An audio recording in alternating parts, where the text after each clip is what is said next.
For the Climate Discussion Nexus, I'm John Robson with the latest readout video from our Wednesday Wake Up newsletter, with thanks to all of you who made a donation to our channel last week, and with a hello to our viewers in Florida and to everyone who's chilling out there, including those who don't want to be, who fall into two broad categories. Some of them are the people who are having trouble affording heating as the Northern Hemisphere winter closes in, and governments have done a splendid job of making vital energy expensive. But the other group are alarmists whose hottest year ever parade seems to have been cancelled. In case you missed it, amid all the coverage of the climate crisis, with warming turning to heating to extreme heating, it seems there's been no boring, old-fashioned, the temperature actually went up warming for nearly 7 years now, since January of 2015. Or, to be more precise, no net warming. There was a temperature spike in 2020 because of an El Nino, as there was in 2016. But the best satellite data say that the ups and downs typical of real-world climate have left us no warmer now than before anyone had declared an emergency. And that 7-year figure for the pause is based on the University of Alabama at Huntsville data series. Another very credible set, the HAD-CRUT data out of Britain, say that the pause has instead been, what's this, 8 years? How can it be? Isn't there a linear relationship between atmospheric CO2 and warming? No. At least not according to, what's that thing? The science. You know, the one where you test theories against actual evidence? Now, 7 years, some may say, is not a trend. But if that's the case, it isn't either way. Not if it's warming, not if it's not. And if the simple alarmist more CO2 means more warming were correct, there could not be a temperature pause stretching out for 7 years. And since there is one, we'd like to hear the explanation, or at least an acknowledgement. Meanwhile, in the make-believe world of politics, where the good party's policies are all gain for no pain, and vice versa for the baddies, Australia's opposition Labour Party leader finally coughed up a climate plan that, quote, will help to create jobs, cut power bills, and reduce emissions, end quote. Specifically, he promised to cut emissions by 43% by 2030 if they win the upcoming election, and yet, quote, electricity prices will fall from the current level by $275 for households by 2025 at the end of our first term if we are successful, end quote. Yeah, if. We might also point out that if they succeed, they'll fail, because the only way to get people to stop using energy is to make it unaffordable. Or unavailable, in which case, yes, we suppose your energy bill would fall. But they said prices, not total spending. So, what's the magic trick to have cheap, scarce, available energy? Who knows? We mean that literally. There's an old rule, the origin of which we cannot now locate, that if enough people of intelligence and goodwill have looked for something long enough in a great many places and haven't found it, the chances are it's not there. So, where's the country, state, province, or even city that has managed this remarkable feat of saving us from the climate crisis without any pain? If you can't already name it, we don't believe that it's about to be you. And if you can, there's no need for you to hem and haw and then produce a brilliantly original plan. You just follow the leader. And now, a word from our sponsor, and that's you. Because at the Climate Discussion Nexus, we're dependent upon support from our viewers and our readers. Please go to our donate page, make a one-time pledge, or if you can, a monthly one. I'm not talking a lot of money though. If you've got it, we'll take it.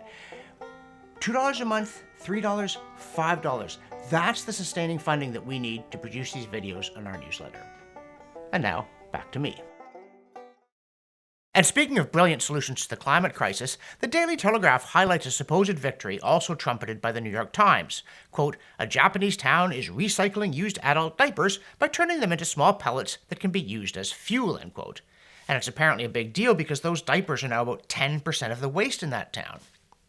Which seems to us to miss the main triumph, namely that Japan is rapidly depopulating altogether.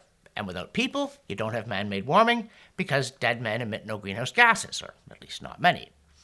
It's a case of destroying the village in order to save it. And Japan, in fact, now has more adults in diapers than it does babies, and by 2030, it seems that a third of its population will be over 65. Even so, this solution only seems to be heating the public bath, not powering the rest of the economy, so let's not call it victory just yet. And let's also note that getting rid of people to save humanity is a plan that does have its critics. Prince William recently got himself into hot water for the superficially uncontroversial claim that rising population in Africa was putting pressure on the ecosystem. As Al Jazeera chortled, quote, experts critique Prince William's ideas on Africa population, end quote. And when experts say, case closed. Al Jazeera added, as if it were noteworthy, that people, quote, took to social media to share their frustration at the royal figure's sentiment, with some connecting the statement to eco-fascism, end quote, which altogether now, quote, has racist connotations.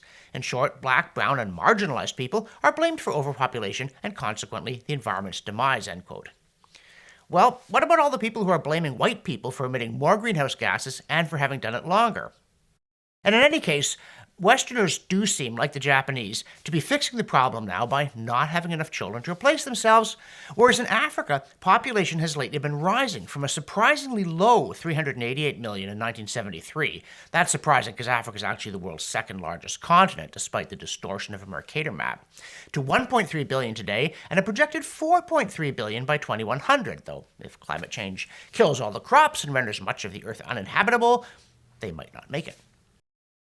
In this week's newsletter, we also report on National Geographic taking a break from beating the climate drum to warn that, quote, European butterflies are vanishing as small farms disappear, end quote. And we're glad to see that there's an environmental issue other than climate change. We're sorry to hear butterflies are so well adapted to grasslands that even reforestation can harm them, let alone urbanization or industrial monoculture.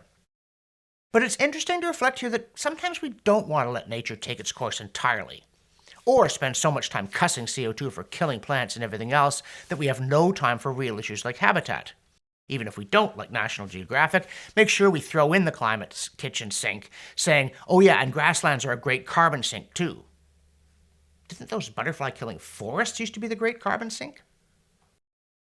And while we're cussing things, let's not forget climate-destroying patriarchal science. Yep. Although the trash from COP26 has largely been swept away, and the ambitions, we should mention that the solution to climate change apparently was found there. Quote, the overrepresentation of white men in climate change decision-making processes is stifling for both the imagination and the implementation of transformative solutions, end quote. And yeah, I guess we'll concede that if Gustave Thunberg were a girl, nobody would have listened to her, especially not at some giant international climate gathering. But still, once you've noticed the pale patriarchal person problem, surely all you have to do is say whatever the women of color would be advocating if only the UN climate movement were not such a closed shop. Because, quote, when decision-making processes incorporate gender perspectives and meaningful participation by women, solutions are often more comprehensive and durable, end quote. See, it's easy, except the part where you find out what to do. Because as it turns out, there were a lot of women in NGO delegations to Glasgow, as there have been to other of these COP gatherings. So, what are their comprehensive and durable solutions? Well, the same as Joseph Biden, Boris Johnson, and Justin Trudeau's for some reason, even though those guys are white men. Which is especially odd since apparently another major problem is that men like science, and that turns out to be as bad as denying it. Quote, Dr. Sherilyn McGregor of the University of Manchester argues that climate change has been represented both as a scientific problem and as a threat to security. Science and security have been traditionally male domains, while knowledge production and validation have been seen as the territory of a very narrow and male-centric set of knowers, end quote. Now, it's a bit weird to go on to complain that, quote, the participation of female scientists in the Intergovernmental Panel on Climate Change has gradually increased but remains low, with women making up just 32% of authors of a recent report, end quote. Because if women make up a third of the authors, including the co-chair of the scientific panel, you'd think they could put forward the vital ideas we eagerly await, which in any case predictably turn out to amount to communism, as usual. Quote, unless the way our global leaders frame the climate crisis changes, we will continue to force women's participation to fit within very rigid sets of expertise, procedures, and diplomatic styles that do not lend themselves to creating radical global and systemic change, end quote. Just as some marginalized person called Greta Thunberg has also been insisting to, thunderous applause. So there it is. Women have spoken. All we need is radical global and systemic change, and never mind what kind. That's such a male question. So, we suppose, is pointing to the daily temperature records from the local agricultural station in Bathurst, New South Wales, and asking you to tell 1920 from 2020. So let us instead look at what the latest IPCC report really said about global greening. They don't go out of their way to draw attention to it, but buried in section 2.3.4.3.3, they concede that, quote, vegetation index data derived from satellites depicts increases in aspects of vegetation greenness, i.e. green leaf area and/or mass, over the past 4 decades, end quote. Blast that plant-killing CO2 and the patriarchal knowledge it rode in on. Although curiously, courtesy of CO2science.org, we hear that despite horrifying predictions of the negative impact of rising carbon dioxide levels on Africa, it's actually been good for agriculture and, quote, terrestrial ecosystem productivity, end quote. I think that means nature. And for those whose love of nature in all its manifestations includes a particular affection for places with a lot of plants and animals, and especially charismatic megafauna like lions and giraffes, and even perhaps their fellow humans, it's got to be good news. For the Climate Discussion Nexus, the butterflies, and the hippos, I'm John Robson.